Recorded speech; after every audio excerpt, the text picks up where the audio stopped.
Yep everybody, Magpie Gaming here, bringing you a Star Wars Battlefront 2 video. Now it's been a long time since I did a video for Star Wars Battlefront 2. I think the last one I did was when the trailer had leaked, and wow, we're going back quite a while there. Now I did say at the time that I would be starting to follow the game and its development, and I never did another video on it. And I think one of the reasons for that was I just didn't have too much interest in the game, and I wasn't sure how much interest other people had. Maybe I should have followed it, or maybe I did the right thing by not following it, but I've decided to start following it again. Obviously they're going to be rolling out updates, patches, things like that, and that fits in with the type of videos that I do. So I'm going to be following this game quite closely now, especially with its news, and reading about it over the last 24 hours. There was really only one story regarding this, and that was the basics of being able to pay to win within the game and the cost of unlocking the heroes, and we're going to get into that because a new story has come out which gives us a glimmer of hope that this game might actually go somewhere now, and that is that they've released a picture which you can see on screen now, and this is basically a roadmap for what's going to happen within the game, and they're calling this the Last Jedi season, and this is all going to take part in December.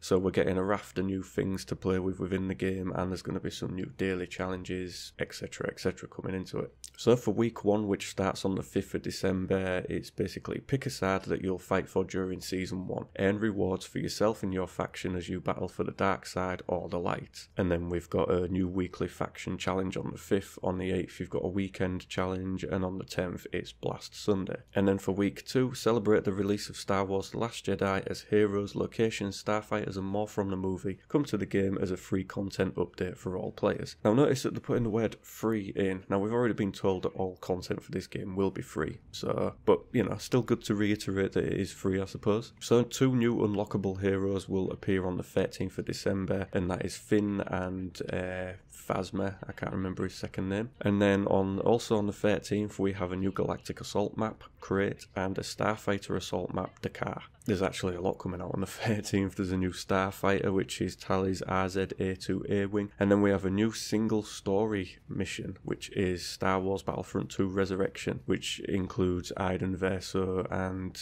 some kind of sometime during the New Order or something like that. You'll have to forgive me because I'm not a massive Star Wars fan. So, but yeah, there's a lot coming, and then you've got the weekend challenge, and then on the 17th it's Galactic Assault Sunday, and then you've got week 3 and week 4, which is basically new faction challenges, new daily challenges, weekend challenges, and things that you can do on a Sunday. And it seems like they're trying to make it a little bit like Destiny 2, where you've got your daily challenges and your weekly challenges to keep people coming back. Obviously that's something that they want to do with this game. They want to keep people coming back and playing. I mean, I think they're going out on a massive limb really doing this free DLC throughout its lifespan. Following the same kind of plan as the Battlefield games, they'll be looking at a 2-year lifespan for this game. So they need to keep people playing. Most importantly, they need to keep people paying.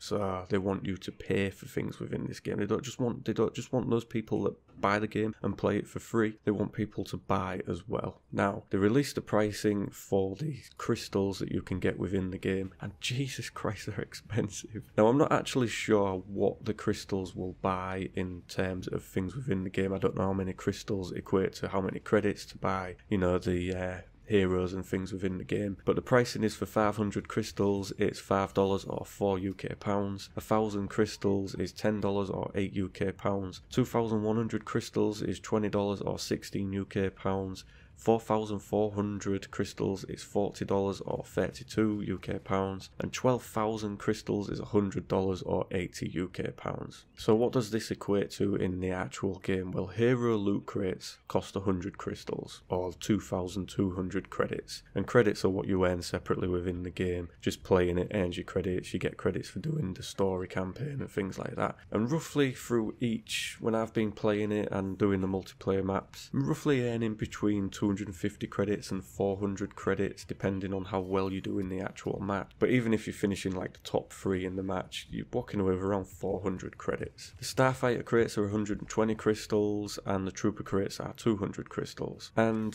it is pay to win. If you're willing to blow a load of money on this game, and unlock a load of loot crates, you are going to be becoming a lot more powerful. You're going to unlock things within the game that are going to make it easier for you to win. You're going to unlock new weapons, you're going to unlock the new perks and things like that. And one of the things that's really annoying me about this game right now is that if, like me, you have Origin access, you've had access to this game since I think Sunday or Saturday, and you was able to play 10 hours. Then if you'd bought the deluxe version, you had full access to the game yesterday. But if you've bought just the standard edition of the game, you're not going to get access to it until Friday. And I really feel for those people that are going to start playing on Friday, because you are going to go into the multiplayer and you're going to be going up against people that have been able to grind this game for 5 days solid before you've got on it. So they will already have earned really good perks within the game. And then you're going to come up against the players that have bought things, you know, they've put the money in to buy the crystals, and you're just going to completely be outranked. You know, it's going to be hard for some people when they first come into this game to play it. They're going to come up against people that have just paid to win. They're going to be so much more powerful. You know, they're going to have better weapons, better perks. It's going to take you a long time to grind to get to their level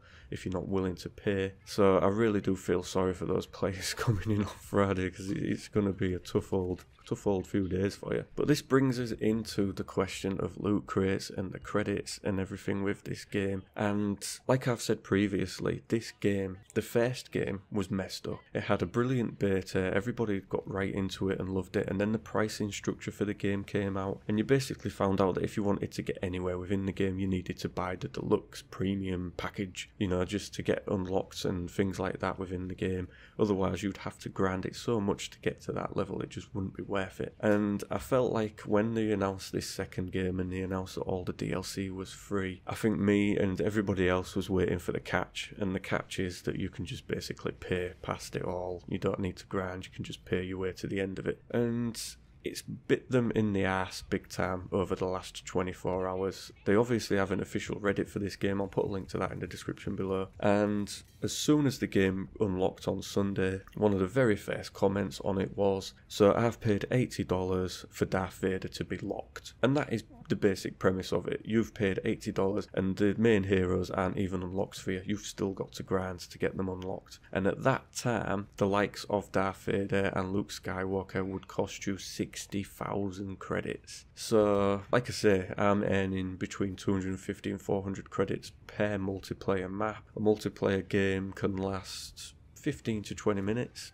So you can see the amount of grinding you've got to do just to unlock, you know, one of the favourite characters in the whole of Star Wars. And some dedicated gamers had gone as far as to say that they'd worked out to get the 60,000 credits would cost you roughly 40 hours of gameplay. So 40 hours of gameplay just to unlock one character. And this has created a massive backlash against EA for this. And it has actually resulted in them changing their structure, their pricing structure with the credits in the game. And EA came out and put a statement out saying that they were responding to customer feedback on the game, that they always want to take, you know, players into account when they do things within the game. It's going to be a learning process as they go along with this game. So they said that they'd changed the pricing for the characters. So now, instead of 60,000 credits for Luke Skywalker and Darth Vader, they now only cost 15,000 credits, which is a lot more realistic for the average gamer to hit. It's not going to take as much grinding. I mean, 40 hours, you could probably cut that down to maybe 10-12 hours now, which is a lot more acceptable and probably more in line with what the average gamer does, say, per week. And at the time when Luke Skywalker and Darth Vader were 60,000 credits, the cheapest out of all the heroes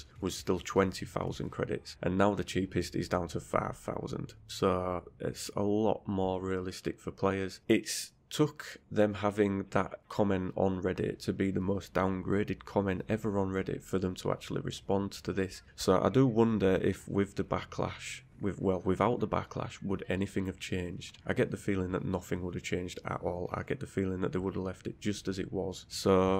But it is good that they've listened to people, and they've listened to people pretty fast. They've changed it quick. Is that so that they don't get so much of a fuss when the game actually goes to general release on Friday? Probably so. Trying to keep it, you know, on the down low before the main game comes out. Some people will play the main game and never ever know about this controversy. You know, they just play the game and enjoy it. But I do think, I get the feeling that EA just fucking this up all over again. And I'm glad that they've listened and they have changed things. But for me, and like I've said it before, a Star Wars license is a license to print money. Star Wars is massive. People love it. I mean, like I say, I'm not a massive Star Wars fan, but I understand people that like it. And I have got a lot more into it lately. I didn't really enjoy the game to begin with, but I'm quite loving it now, to be fair. But like I say, it's a license to print money, and I just feel like EA keep fucking it up. They've had 2 attempts at this, and both times they've ballsed it up. So hopefully, like they say, they are going to learn. This is going to fall into what they term their live services kind of game, so there'll be monthly updates to it, tweaks and changes as we go along. So hopefully they do continue listening to the community and changing things to how we would like them. Obviously, at the end of the day,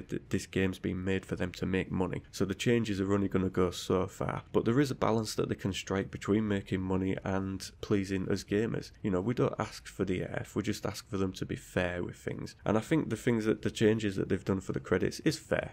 Like I say, being able to earn that amount of credits is probably what an average gamer would game for through the week, so it's not impossible to do now. I mean, 40 hours of gameplay to unlock one character, Jesus Christ. People just aren't going to be willing to put that kind of gameplay in, or they aren't going to have the time to do it. You know, as much as I like to game, I don't have that amount of time to put into a game. So it's good that they've changed things, and all being well, this is a it repeats with other things throughout the game. I'm sure there's going to be other things that will pee people off, and hopefully they will listen to those as well once they're criticised. So yeah, that's all the news, and that's kind of a little rant from me, so sorry for getting a bit personal there, but yeah, it just annoys me with the way they've dealt with the whole Star Wars license. You know, they could have done this a lot better, but there you go. As always, ladies and gentlemen, thank you very much for watching and listening. Don't forget to like, share and subscribe, and I will catch you in the next one. Take care.